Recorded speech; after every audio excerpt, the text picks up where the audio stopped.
അപ്പൊ യേശു ക്രിസ്തുവിനെ പ്രതി എന്തെല്ലാം നമ്മൾ ഉരിഞ്ഞു മാറ്റിയോ അത് വീണ്ടും തിരിച്ചെടുക്കാതിരിക്കുക എന്നുള്ളതാണ് ഈ നോമ്പ് കാലത്ത് നമ്മൾ എടുക്കേണ്ട ഏറ്റവും ദൃഢമായ തീരുമാനം.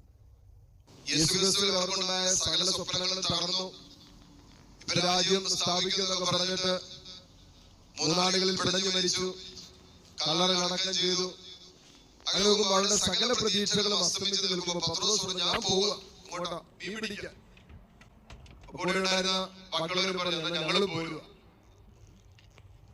അങ്ങനെ മീൻ പിടിക്കാനായിട്ട് പത്രോസും കൂടെ ഉണ്ടായിരുന്ന ശിഷ്യന്മാരും ഇറങ്ങുമ്പോ വചനം എങ്ങനെയാണ് എഴുതി വെച്ചിരിക്കുന്നത്? രാത്രികാലം മുഴുവൻ അധ്വാനിച്ചിട്ടും അവർക്കൊന്നും കിട്ടിയില്ല. പിന്നെ കർത്താവിന്റെ സാന്നിധ്യം അവർക്ക് സ്വപ്നം കാണാൻ പറ്റാത്തതിനപ്പുറമായ ഒരു മീൻപിടുത്തം ലഭിക്കുന്നു. അപ്പൊ പത്രോസിന് മനസ്സിലാവുന്നത് യേശുവാണെന്ന്. അങ്ങനെയാണ് മുന്നോട്ട് പോകുന്നത്. കാര്യം ശ്രദ്ധിക്കേണ്ടത്, വർഷങ്ങൾക്ക് മുമ്പ് 3 വർഷങ്ങൾക്ക് മുമ്പ് അതേ കടൽ തീരത്ത് വെച്ച് പത്രോസിനെ യേശു വിളിച്ചത്. അപ്പൊ യേശു ക്രിസ്തുവിനെ പ്രതി എന്തെല്ലാം നമ്മൾ ഉരിഞ്ഞു മാറ്റിയോ അത് വീണ്ടും തിരിച്ചെടുക്കാതിരിക്കുക എന്നുള്ളതാണ് ഈ നോമ്പ് കാലത്ത് നമ്മൾ എടുക്കേണ്ട ഏറ്റവും ദൃഢമായ തീരുമാനം.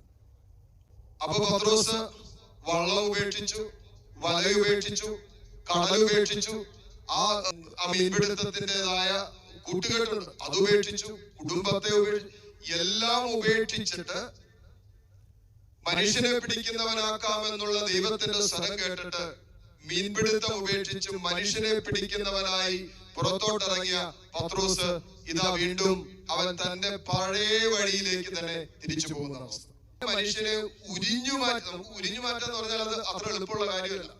വസ്ത്രമൊക്കെ നമ്മൾ ഉരി മാറ്റാന്നൊക്കെ പറയാം, നമ്മൾ എടുത്തു മാറ്റും. ഉരിഞ്ഞു മാറ്റാന്ന് ഈ ആദിമ ക്രൈസ്തവ സമൂഹങ്ങളില് അവര് യേശുക്രിസ്തുവിനെ പ്രതിയുള്ള സഹനങ്ങളിലും പീഡനങ്ങളിലൂടെ കടന്നുപോയപ്പോ അവരുടെ ശരീരത്തിൽ നിന്നും ഈ സ്കിന്നൊക്കെ ഉരിഞ്ഞു മാറ്റുവാൻ പറചട്ടിയിലിട്ട് വറക്കുന്നതോടൊപ്പം തന്നെ ശരീരത്തിൽ നിന്നും ഇങ്ങനെ സ്കിന്നൊക്കെ ഇങ്ങനെ വലിച്ചു ഉരിഞ്ഞു മാറ്റുന്നത്, അല്ലെങ്കിൽ അവരെ ഇങ്ങനെ മൃഗങ്ങളിലൊക്കെ കെട്ടിയിട്ട് വലിക്കുവാനും. അപ്പൊ ഈ സ്കിന്നുകൾ ഉരിഞ്ഞു അങ്ങോട്ട് പോരും. ഉരിഞ്ഞു മാറ്റുക എന്ന് പറഞ്ഞാല് അത്ര എളുപ്പമുള്ള കാര്യമല്ല, അല്പം കൂടി വേദനാജനകമായ ഒരു അനുഭവമാണ് ഉരിഞ്ഞു മാറ്റുന്നത്. പലതും നമ്മൾ ഉപേക്ഷിച്ചിട്ടുണ്ട്. ഒരു ധ്യാനം കൂടി, ഒരു കുമ്പസാരം നടത്തി, നല്ലൊരു കുമ്പസാരം നടത്തി, അല്ലെങ്കിൽ പ്രാർത്ഥനയിൽ നല്ല തീരുമാനങ്ങൾ എടുത്തു. അങ്ങനെ തീരുമാനങ്ങൾ എടുത്ത് ഇന്നലകളിൽ നമ്മളിൽ നിലനിന്നിരുന്ന പഴയ മനുഷ്യനെ ഉരിഞ്ഞു മാറ്റി അങ്ങനെ തീരുമാനമെടുത്തിട്ടാണ് പുതിയ മനുഷ്യനെ ധരിച്ച് മുന്നോട്ട് പോകാൻ നമ്മൾ തീരുമാനമെടുത്തത്. അങ്ങനെ എടുത്ത തീരുമാനങ്ങളിൽ മുന്നോട്ട് പോകുമ്പോ ഈ പഴയ മനുഷ്യൻ ചിലപ്പോൾ നമ്മളിൽ തലപൊക്കാൻ തുടങ്ങും.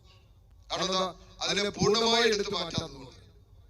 പൂർണ്ണമായും ഉപേക്ഷിക്കാത്തതും അല്ലെങ്കിൽ പഴയ മനുഷ്യന്റെ സ്വാധീനങ്ങളിൽ നമ്മൾ കിടക്കുമ്പോ അത് വീണ്ടും നമ്മളിൽ തലപൊക്കാൻ തുടങ്ങുമ്പോ പഴയതിലേക്ക്, ഉപേക്ഷിച്ച പാപങ്ങളിലേക്ക് യേശു ക്രിസ്തുവിനെ പ്രതി എന്തെല്ലാം നീ വേണ്ടെന്ന് വെച്ചു കൊണ്ടെന്ന് നമ്മൾ അറിയണം. അതുകൊണ്ടാണ് എഫെസ്യർക്ക് ലേഖനത്തിൽ വളരെ മനോഹരമായിട്ട് എഴുതി വെച്ചിരിക്കുകയാണ്, നിങ്ങളുടെ പഴയ ജീവിത രീതിയിൽ നിന്നും രൂപം കൊണ്ട വഞ്ചന നിറഞ്ഞ ആസക്തികളാൽ കലുഷിതമായ പഴയ മനുഷ്യനെ ദൂരെ എറിയുവിൻ.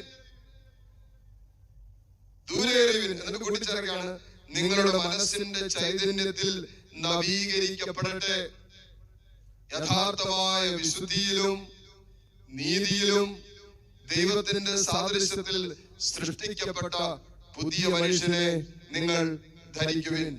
ഇനി കൊളോസസ് 3-ാം അധ്യായം അതിന്റെ 5 മുതൽ വചനം എങ്ങനെയാണ് എഴുതി വെച്ചിരിക്കുന്നത്? അതുകൊണ്ട് നിങ്ങളിൽ ഭൗമികമായിട്ടുള്ളതെല്ലാം അസന്മാർഗികത, അശുദ്ധി, മനക്ഷോഭം, ദുർവിചാരങ്ങൾ, വിഗ്രഹാരാധന തന്നെയായ ദ്രവ്യാസക്തി ഇവയെല്ലാം നശിപ്പിക്കും എന്ന് പറയാണ്. ഇവ നിമിത്തം ദൈവത്തിന്റെ ക്രോധം വന്നു ചേരുന്നു. നിങ്ങളും ഒരിക്കൽ അവയ്ക്ക് അനുസൃതമായി ജീവിക്കുകയും പ്രവർത്തിക്കുകയും ചെയ്തിരുന്നു. നിങ്ങൾ ഒരിക്കൽ ഇന്നലകളിൽ ഈ പറഞ്ഞ പ്രവർത്തികൾക്ക് അനുസരിച്ച് ജീവിച്ചിരുന്നു. ഒരു കാലത്ത് നമ്മുടെ അവസ്ഥ ഇങ്ങനെയായിരുന്നു അല്ലെ? ഇന്നലകളിലേക്കൊക്കെ തിരിഞ്ഞു നോക്കിയേ, എന്താണ് നമ്മുടെ അവസ്ഥ? നമ്മൾ ആരെങ്കിലും സ്വപ്നം കണ്ടതാണോ ഇത്രയൊക്കെ ആത്മീയ ജീവിതത്തിൽ നമ്മൾ വളരുന്നത്?